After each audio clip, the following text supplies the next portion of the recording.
Hello বন্ধুরা, India পাকিস্তানের যে টেনশন চলছে পেহেলগাম অ্যাটাকের পর, পাকিস্তান তাতে পুরো ভয় পেয়ে ঘরের মধ্যে ঢুকে বসে আছে। এবং রিসেন্টলি পিএম মোদি এবং এয়ার চিফ মার্শাল এপি সিংয়ের মধ্যে যে বৈঠক হয়েছে সেটা নিয়ে আজকে আমরা ডিসকাস করব। পাকিস্তান ভয় পাচ্ছে পেহেলগাম অ্যাটাকের পর ভারত যে কোনো মুহূর্তে অ্যাটাক করতে পারে, কিন্তু অ্যাটাকটা কখন হবে সেটা কেউ জানে না। তো আজকে ওটা নিয়ে ডিসকাস করব যে কী আলোচনা হয়েছে। এটা অ্যাকচুয়ালি এয়ারফোর্স এবং ভারত সরকারের তরফ থেকে কখনোই জানানো হবে না, কারণ এটা টপ সিক্রেট ব্যাপার।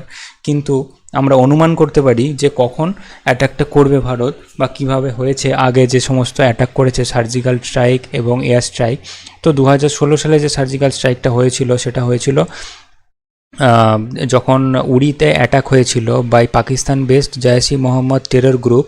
এখানেও টেররের ইনভলভমেন্ট ছিল, কিন্তু ভারত ডাইরেক্টলি পাকিস্তানের উপর না গিয়ে ভারত পাকিস্তানকে সুযোগ দিয়েছিল যে আমরা শুধুমাত্র টেররিস্ট মারছি, যারা ইন্টারন্যাশনাল ডেজিগনেটেড টেররিস্ট তাদের মারছি, কারণ তারা অলরেডি অ্যাটাক করে উড়ি সেক্টরে অ্যাটাক করে 19 জন সোলজার আমাদের ভারতীয় বিএসএফ মেরে দিয়েছিল। তো ভারত পাকিস্তানকে একটা সুযোগ দিয়েছিল যে আমরা শুধু টেররিস্টদের অ্যাটাক করব, কোনো দেশ তোমাদের উপর অ্যাটাক করবো না, তোমরা শুধরে যাও। কিন্তু তখন পাকিস্তান শুধরায়নি। তো উড়ি অ্যাটাকের পর ভারত করেছিল সার্জিক্যাল স্ট্রাইক। এটা সময় লেগেছিল 7 থেকে 10 দিনের মাথায়। উড়ি অ্যাটাকের পর সার্জিক্যাল স্ট্রাইক করেছিল ভারতীয় অফিসার এবং যে স্পেশাল ফোর্স অফিসাররা আছে তারা এলওসি পেরিয়ে ওই দিকে গেছিলো, পাকিস্তানের ভিতরে ঢুকে টেররিস্ট ক্যাম্প উড়িয়ে দিয়ে এসেছিলেন। এর উপর একটা সিনেমাও হয়েছে। এবং 2019 সালে যখন আবার আইইডি ব্লাস্ট করে সেনা কনভয়ের উপর অ্যাটাক করে ভারতের 40 জন সিআরপিএফ জওয়ানকে মারা হলো, তখনও ভারত কিন্তু পাকিস্তানের উপর ডাইরেক্ট অ্যাটাক করতে যায়নি। তখনও টেররিস্টদের ওপর এয়ার স্ট্রাইক করা হয়েছিল, যেখানে অভিনন্দন আটকে গেছিলো, পাকিস্তানে ল্যান্ড করেছিল, ক্র্যাশ হয়ে যাওয়ার পর পাকিস্তান তাকে ফিরিয়ে দিয়েছিল। তো বালাকোটে টেররিস্ট ক্যাম্পের উপর বারবার ভারত কিন্তু পাকিস্তানকে সুযোগ দিয়েছে, টেররিস্ট ক্যাম্পের উপর বম্বিং করে ফিরে এসেছিল। পিওকের ভিতরে যে টেররিস্ট ট্রেনিং সেন্টার ছিল সেখানে বম্বিং করে ফিরে এসেছিল। কিন্তু এখন যে পেহেলগামে অ্যাটাক হয়েছে তারপর মোদিজি যে বারবার বৈঠক করছেন, কখনো অমিত শাহের সাথে, কখনো রাজনাথ সিং, কখনো জয়শঙ্করজি, এনাদের সাথে বৈঠক করে একটা বড় প্ল্যান করছে যে এই টেররিস্ট অ্যাটাক বারবার হচ্ছে, 2-4 বছর ছাড়াই হচ্ছে, কিন্তু যে পাকিস্তান এগুলো করাচ্ছে, পাকিস্তান বেস টেররিস্ট গ্রুপ করাচ্ছে। আর পাকিস্তানের যে আইএসআই সংস্থা আছে তাদের অথবা পাকিস্তানের যে গভর্নমেন্ট আছে তাদের ডাইরেক্ট ইনভলভমেন্ট এর মধ্যে আছে। ভারত বারবার বুঝতে পেরেছে, ভারত পাকিস্তানকে বারবার বলেওছে, কিন্তু পাকিস্তান শোনেনি। তো ভারত এবার বড় কিছু প্ল্যান করছে, যেটা মোদিজি বারবার তিনি বক্তৃতাতে বলেছেনও যে যারা এইসব টেররিস্ট অর্গানাইজেশনের পিছনে মদত দিচ্ছেন তাদেরকেও ছাড়া হবে না এবার। তো বারবার কখনো ভারতীয় air chief marshal A P Singh, navy chief Ajit Doval এনাদের সাথে বৈঠক করছেন, যার ফলে পাকিস্তান পাগল হয়ে যাচ্ছে, অত্যন্ত ভয় পেয়ে গেছে। এবং মিডিয়ার মধ্যে এই খবরটা আসছে যে ইন্ডিয়ার কাছে যে 2টো বেস্ট এয়ারক্রাফট ক্যারিয়ার আছে, পাকিস্তানের কাছে একটাও এয়ারক্রাফট ক্যারিয়ার নেই, ইন্ডিয়ার কাছে 2টো আছে। 2টোই ডিপ্লয়েড হয়ে গেছে পাকিস্তানের যে জলসীমা আছে তার কাছাকাছি। একটা হচ্ছে আইএনএস বিক্রম আর একটা হচ্ছে আইএনএস বিক্রমাদিত্য। এই 2টো অলরেডি ডিপ্লয়েড হয়ে গেছে। পাকিস্তান অলরেডি টোটালি ভয় পেয়ে গেছে, কারণ পাকিস্তান বুঝতে পারছে না কোন দিক থেকে অ্যাটাক হবে। কখনও তারা ভাবছে 1971 সালে যেমন ভারত করাচি বন্দর তাদের উড়িয়ে দিয়েছিল, তারপর করাচি বন্দর কয়েক সপ্তাহ ধরে জ্বলছিল এবং তা আগুন নেভাতে কয়েক সপ্তাহ লেগেছিল, সেরকম করাচি বন্দরের উপর অ্যাটাক হবে, নাকি ভারত এই যে এলওসি আছে, শ্রীনগরের কাছে এলওসি আছে, সেই এলওসি পেরিয়ে ভারত অ্যাটাক করবে, সেটাই বুঝতে পারছে না। পাকিস্তান টোটালি ভয় পেয়ে গেছে।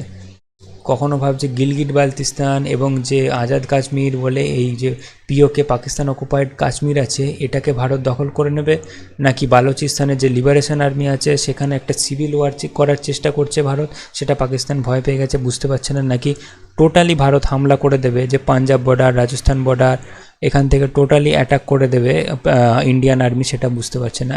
ভারত অলরেডি কিছু মেজার নিয়েছে পেহেলগাম অ্যাটাকের পর, যেমন ইন্দাস রিভারের ট্রিটি ক্যান্সেল করেছে, যার ফলে এই 5টা রিভারের যে জল তারা ভারত অলরেডি বন্ধ করে দিয়েছে। পাকিস্তান কোনো ন্যাশনালকে ঢুকতে বারণ করে দেওয়া হয়েছে, তাদের ভিসা ক্যান্সেল করে দেওয়া হয়েছে এবং বর্ডারও ক্লোজ করে দেওয়া হয়েছে, যার ফলে কোনো ভারত এবং পাকিস্তানের মধ্যে যাতায়াত সম্ভব না হয়। এবং তাদের ভারত এবং পাকিস্তানের মধ্যে এয়ার স্পেসও বন্ধ করে দেওয়া হয়েছে, যাতে করে কোনো রকম কোনো প্লেন নামতে না পারে এবং কোনো রকম কোনো পার্সেল বা মেলও যাতে করে না ভারতের মধ্যে ঘুরপাতে বা ওষুধপত্র পাকিস্তান কিনতে না পারে ভারতের কাছ থেকে, কারণ ওষুধপত্র যে কোনো দেশের কাছে লাইফ লাইন এবং ভারত হচ্ছে মেজরিটি ওষুধ সাপ্লায়ার পাকিস্তানকে, সেগুলোও বন্ধ করে দেওয়া হয়েছে।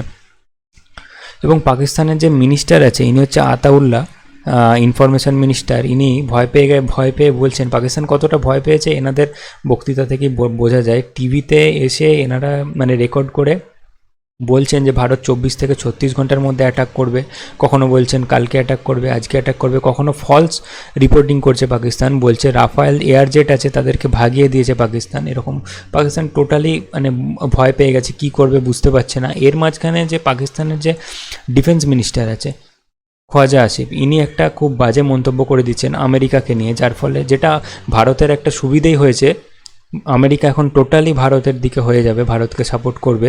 কারণ ইনি বলে দিয়েছেন যে আমরা 30 বছর ধরে আমেরিকার জন্য টেরোরিস্ট সংগঠনকে ফান্ডিং চালিয়েছি, টেরোরিস্ট সংগঠনকে মদত দিয়েছি আমেরিকার জন্য, এই নামটা নিয়ে নিয়েছেন। 30 বছর ধরে এটা করেছে পাকিস্তান আমেরিকার জন্য, এটা তিনি অ্যাকসেপ্ট করে নিয়েছেন ন্যাশনাল টিভিতে, যার ফলে আমেরিকা টোটালি ভারতকে এখন সাপোর্ট করছে। তো এটাই দেখার বন্ধুরা, ভারত বড় কিছু প্ল্যান করছে, কিন্তু কখন অ্যাটাক করবে সেটা কেউ জানে না। সেটা অ্যাটাক হয়ে যাওয়ার পরে আমরা জানতে পারবো, যেমন উড়ি অ্যাটাক, সার্জিক্যাল স্ট্রাইক এবং বালাকোট স্ট্রাইকের পরেই আমরা জানতে পেরেছিলাম, সেরকমভাবে। আশা করি ভিডিওটা ভালো লেগেছে, ভালো লাগলে একটা লাইক শেয়ার করবে এবং সাবস্ক্রাইব করবে। Thank you.